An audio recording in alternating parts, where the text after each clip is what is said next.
because my mother didn't change very much, and kind of knew what the rhythm of the year was. Mm-hmm. So things like that will change, and how we are part of the support for the monarchy may change slightly.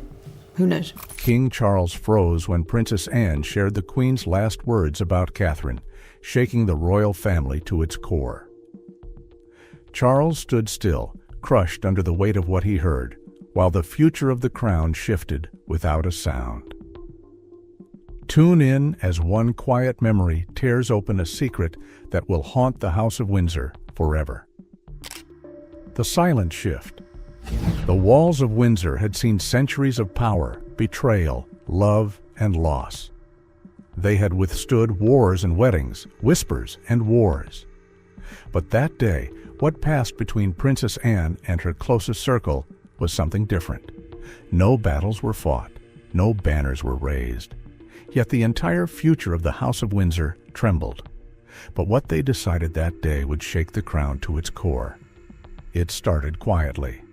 A gathering not meant for grandeur, but for reflection. The family, still wrapped in layers of grief, leaned into each other, seeking comfort in memories of the Queen.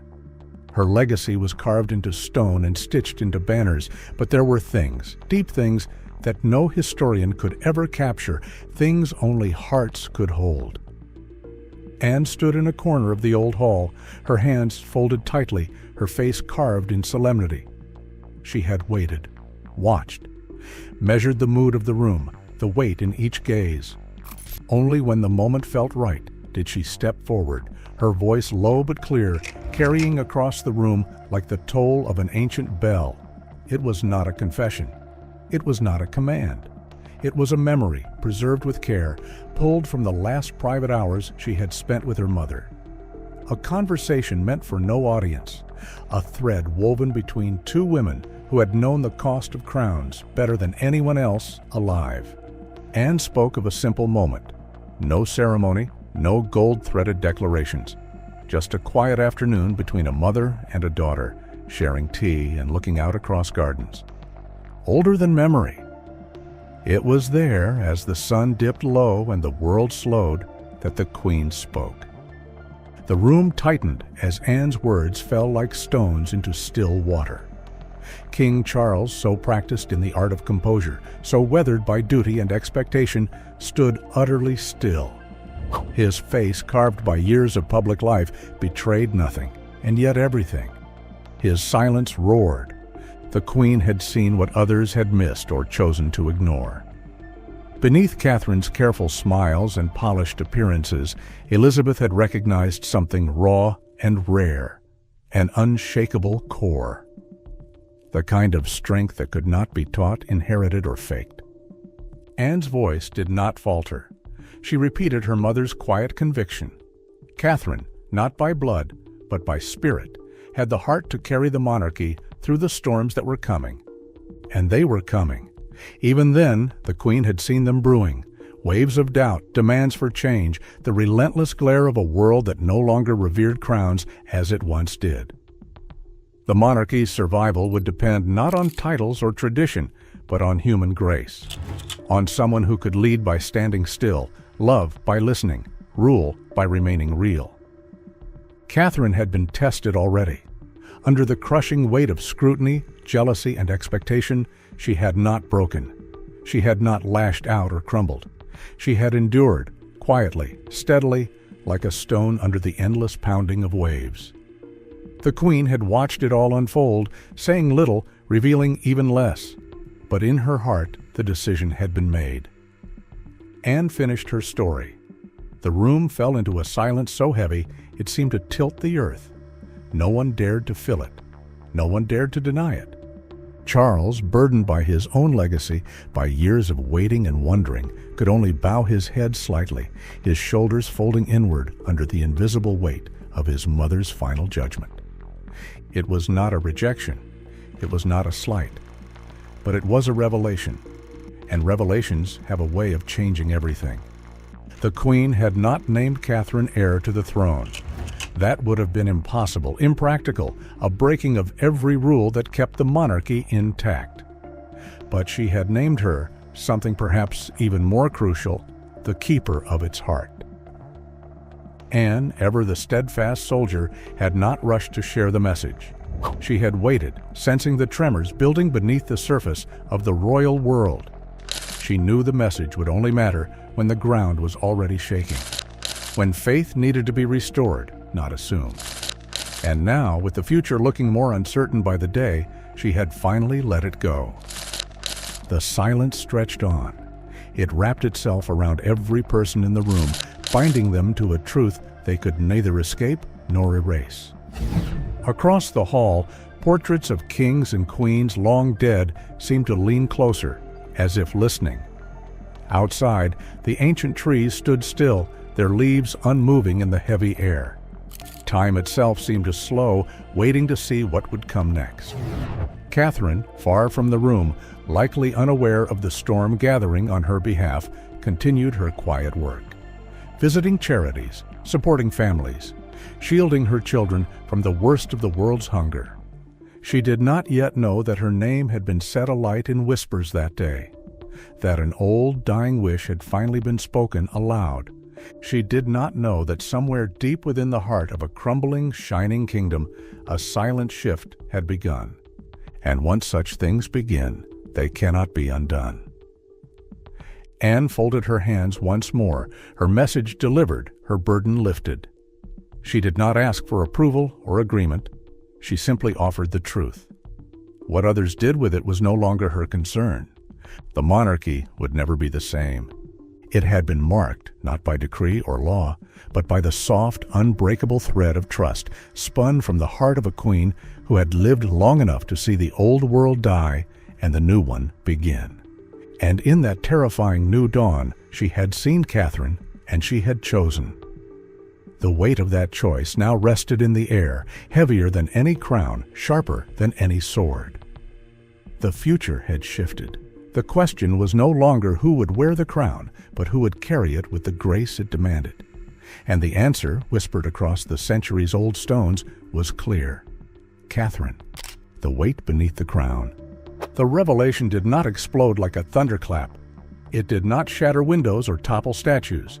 It moved instead like a slow, unstoppable tide, creeping beneath the marble floors of the palace and coiling itself around every pillar and stone. Nothing in the royal world had changed outwardly. No emergency meetings, no flashing headlines. But in truth, nothing was the same anymore. What Princess Anne had revealed in that heavy, breathless moment would not simply fade. It had begun to reshape the very bones of the monarchy. Charles moved through the days that followed with the rigid grace of a man clinging to the familiar. His schedule remained packed, his appearances carefully managed, his words practiced and poised. To the public, he was every inch the sovereign they had expected. But behind closed doors, the weight of his mother's unseen choice pressed down on him with a force he could not shake. He had been crowned by law, but Catherine had been chosen by trust. That difference, small as it seemed, opened a crack in the foundation he had spent a lifetime preparing to inherit. The royal family sensed it too. Their glances grew sharper, their conversations more strained. A new gravity pulled at the edges of every gathering. Even the youngest, too inexperienced to understand politics, seemed to fall under its spell. Nothing was spoken openly. There were no accusations, no defenses, only the heavy knowledge that somewhere in the heart of their traditions a seed of change had been planted, and it was already beginning to grow. Catherine herself continued as she always had, gracious, composed, unwavering. She attended public engagements with a serene smile, posed for photographs that would adorn newspapers and magazines around the world, and shook hands with a steady, gentle grip. If she noticed the way the courtiers watched her more closely now, she gave no sign. If she felt the extra scrutiny that followed her footsteps, she bore it with the same quiet dignity that had always defined her. She did not move differently. She did not speak differently. And that unchanging nature, calm in the eye of a gathering storm, only confirmed what the Queen had seen. Out among the people, a different kind of murmuring began. It was subtle at first, almost unnoticeable beneath the usual chatter about royal weddings and state visits. But it grew, as all true undercurrents do. In pubs and parlors, in offices and schoolyards, the question rose, not whether Charles would reign well, but whether Catherine might one day be the one who truly saved the monarchy. It was a question whispered carefully, almost reverently, by those who understood how fragile old institutions had become in a world that no longer bowed easily to crowns. Inside the palace, Anne kept mostly to herself. She had said what needed to be said. She had honored her mother's wish, and now she watched with a soldier's patience as the consequences unfurled. She offered no further explanations. She demanded no alliances. She simply stood, as she always had, a steady figure carved from the stone of duty. She knew better than anyone that once a truth is released into the world, it cannot be called back. It grows, it shifts, it remakes everything it touches. Charles, for all his years of preparation, struggled in private ways no one could fully see. His reign, only just begun, already felt ghosted by another presence. It was not the rebellion he feared. It was relevant. He had always known that a monarch must be both guardian and symbol. But symbols are fragile things, and Catherine's image was fast becoming one of them, a beacon of hope to a weary institution, a promise of renewal that he, by age and history, could not embody in the same way. William, too, found himself standing at an unexpected crossroads. He had long accepted his path. He would one day be king. But now his role seemed newly intertwined with his wife's destiny. The future was no longer his alone to carry. Catherine's calm strength, once a private comfort, had become a public pillar. And though he loved her deeply, part of him could not help but wonder how their journey together would change under the weight of a nation's hopes. None of this was spoken aloud. The royal family had learned over centuries to wear masks better than any court in Europe. But behind the measured smiles and carefully orchestrated appearances, the currents shifted. Old alliances became brittle. Old resentments, long buried, stirred from their shallow graves. Not everyone welcomed Catherine's rising star. In the quieter halls, among the advisors who lived and breathed the maintenance of tradition, unease festered. Some whispered that too much attention on her could upset the balance, that too much expectation could backfire. They did not doubt her grace or her devotion. They doubted the wisdom of change itself. But the Queen had chosen. And once a monarch chooses, the choice becomes a living thing. It shapes the course of events long after the hand that made it is gone. Catherine, unaware of the full storm brewing around her, continued to do what she had always done. She listened. She learned. She moved forward with deliberate, graceful steps. While others plotted and worried, she built something stronger than influence. She built trust. She visited hospitals where no cameras followed. She wrote notes by hand to families in grief. She sat with the elderly, the sick, the forgotten, not for publicity, but because she believed it mattered.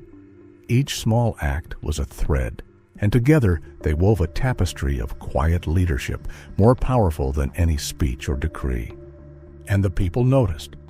They noticed not the gowns or the jewels, but the steadiness of her hand when she greeted a child, the softness of her smile when she listened to a struggling mother, the way she made each person feel seen, not as subjects, but as human beings.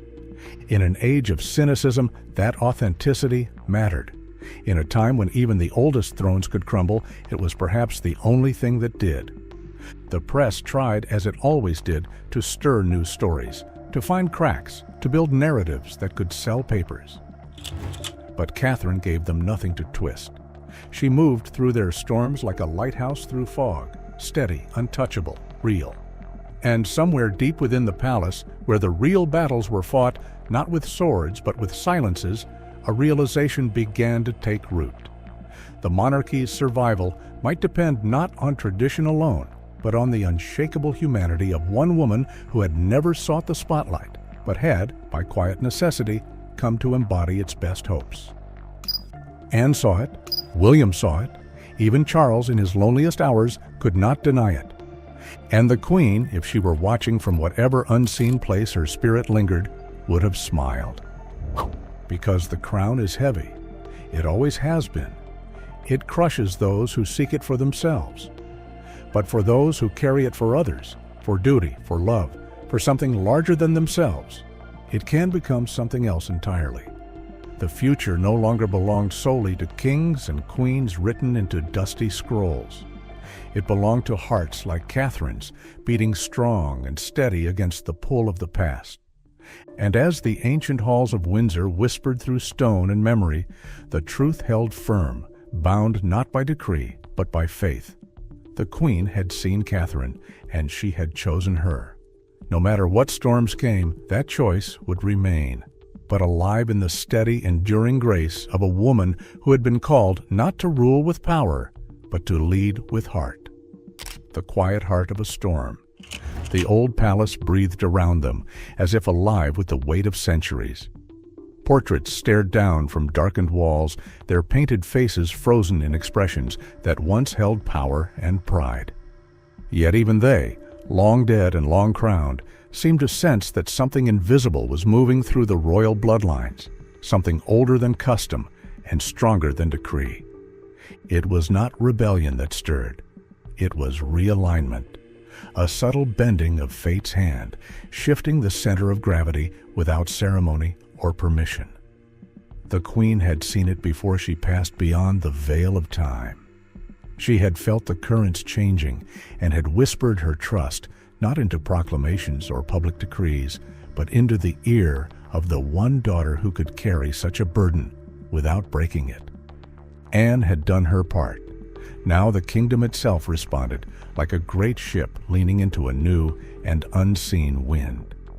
Catherine, unknowingly at the heart of this gathering storm, moved forward through her days with the same unflinching grace she had always shown. She did not demand allegiance. She did not even seek it.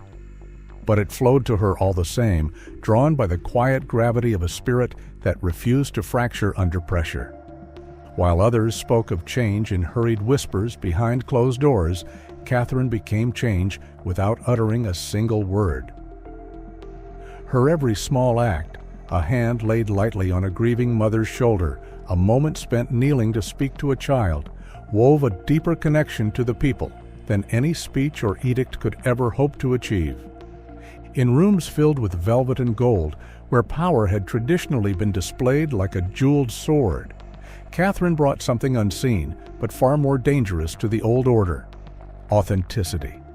Not the polished version created for cameras and ceremonies, but the kind that grew from roots deeper than privilege, the kind that survived storms because it had already known silence, struggle, and sacrifice. The Queen had recognized this rare strength.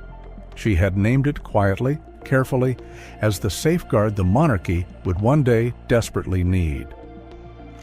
And now, even as Charles wore the visible crown, the unseen mantle of hope was settling elsewhere. Not all accepted it gracefully. Within the labyrinth of courtiers and advisors, resistance grew like mold in damp stone. Tradition was their weapon. Precedent was their shield. They argued that Catherine had no place beyond her husband's side, that the bloodline must dictate destiny, that charisma could never outweigh lineage. But none of them could erase what had already been set in motion, because it was not charisma Catherine wielded. It was a character. It was not a spectacle she offered, but steadiness. In a world increasingly hungry for authenticity and allergic to empty grandeur, her kind of power was far more dangerous to the old ways than any rebellion could have been. The public felt it instinctively.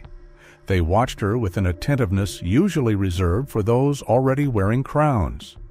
They trusted her with a kind of fierce loyalty that monarchs of past ages had only ever won through battle or bloodshed. Each appearance she made, each duty she fulfilled, reinforced the silent covenant growing between her and the people. Not because she was perfect, not because she never faltered, but because even when she stumbled, she did so with grace and humility, without the desperate scrambling to repair an image or preserve pride. It was a kind of leadership born not in palaces, but in kitchens and classrooms, and small acts of daily perseverance. A leadership that felt real because it was real.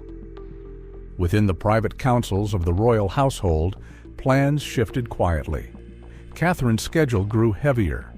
Invitations once sent automatically to others began to find their way to her desk instead. She was asked to represent the family at events that mattered deeply to the public, to sit with organizations that needed more than royal patronage. They needed presence, commitment, and belief. No formal announcement was ever made, no decree was ever read.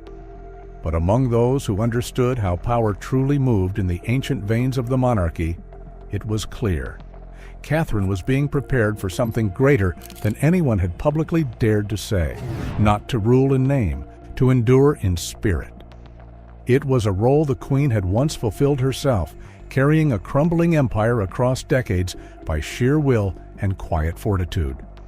Now that same responsibility, heavier than any crown, was slowly being pressed into Catherine's open hands, and she bore it as she always had, without complaint, without fanfare, without any visible change at all. The court adjusted, the advisors grumbled, the world turned, and still Catherine moved forward. The storms the Queen had foreseen gathered faster now. Scandals flared around other branches of the family. Rumors erupted with the speed of a spark catching dry leaves. Every misstep, every perceived slight, was magnified by a public more skeptical than ever of inherited power. Yet somehow, amidst the swirling doubt, Catherine remained untouched. Not because she fought the storms, because she withstood them. She did not chase headlines or issue defensive statements. She did not reposition herself or grasp for public favor. She simply continued to do the work, to meet the people, to show up with the same steady heart the Queen had trusted. And the public, battered and weary from years of false promises and shattered illusions, responded with something rare. They believed. Inside the palace, some clung harder to old ways, desperate to delay the inevitable. Others, younger and wiser, began to reshape their strategies around the reality that could no longer be denied. Catherine was not just a consort, she was becoming the quiet center of the storm, the place where the monarchy might find shelter when the gales grew too fierce and the old walls threatened to collapse. Anne saw it unfolding with the clear-eyed acceptance of a woman who had lived long enough to know that true strength rarely looks like what the world expects. She offered no speeches, no validations.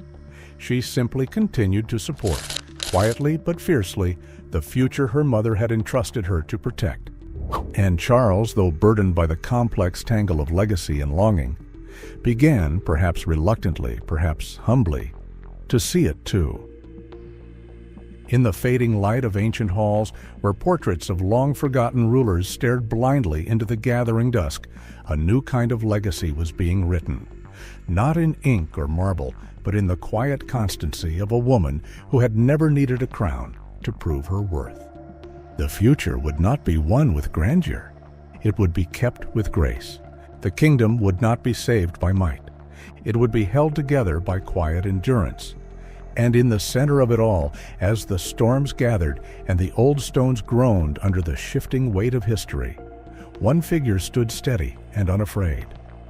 By a queen who had seen beyond titles and traditions into the heart of what would matter most when the world began to break.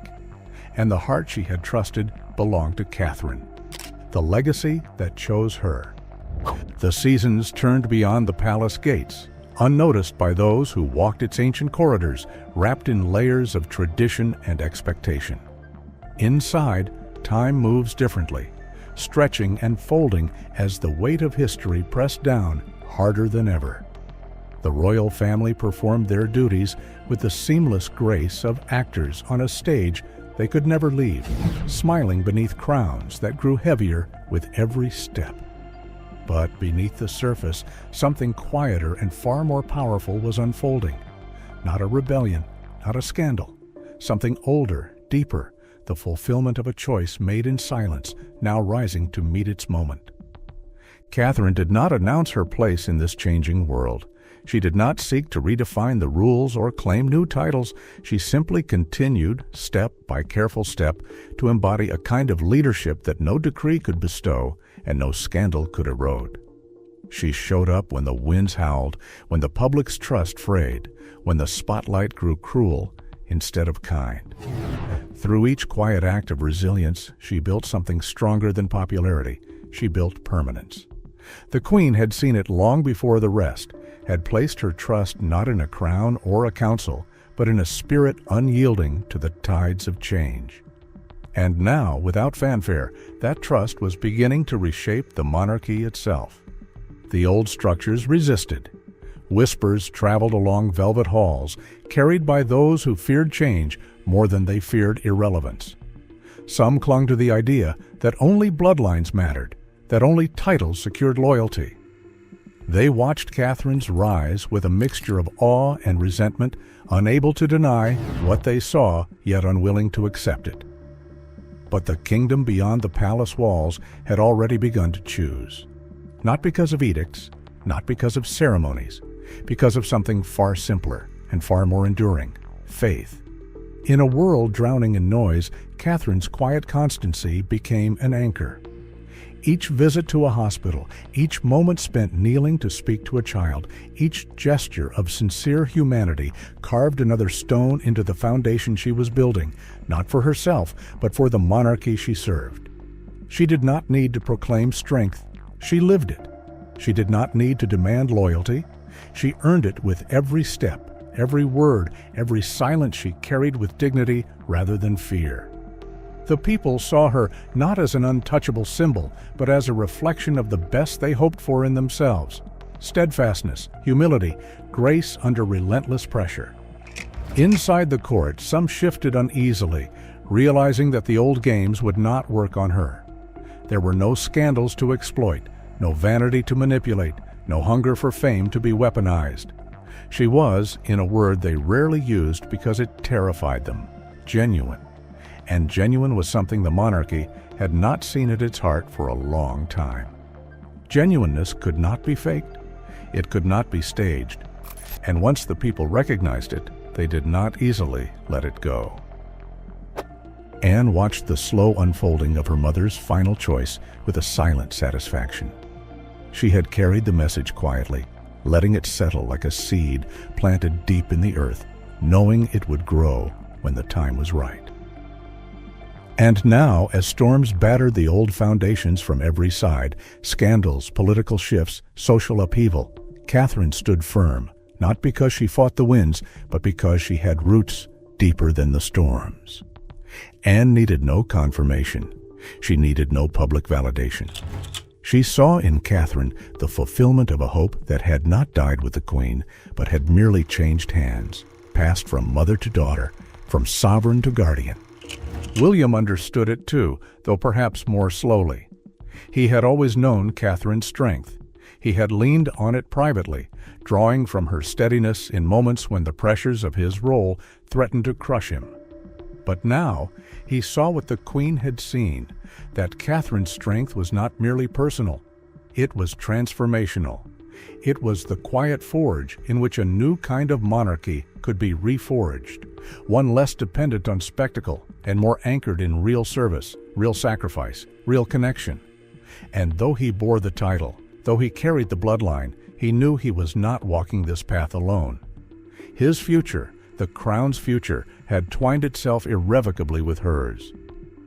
Outside, the public no longer spoke only of kings and heirs. They spoke of Catherine with a reverence once reserved for monarchs, already etched into legend. Not because she demanded it, because she reflected it back to them with every simple act of loyalty and care. They trusted her not as a figure on a coin, but as a steady hand reaching out across the widening gulf between tradition and the restless present. In her presence, the crown's relevance no longer seemed like a relic of another age. It felt alive again. And yet, for all the public's growing devotion, Catherine remained unchanged. She moved through the swelling tide of expectation with the same deliberate grace, refusing to become a spectacle, refusing to trade substance for applause. Her strength was not in her popularity, but in her refusal to chase it. Her power was not in her visibility, but in her constancy. She knew that the storms would grow fiercer, that the demands would become sharper, that the cost of her steadiness would be high. And still she chose to stand. The Queen had not crowned her. She had not needed to. She had entrusted her.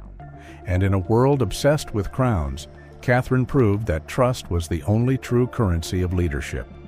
Trust earned slowly, trust defended fiercely. Trust lived, not proclaimed.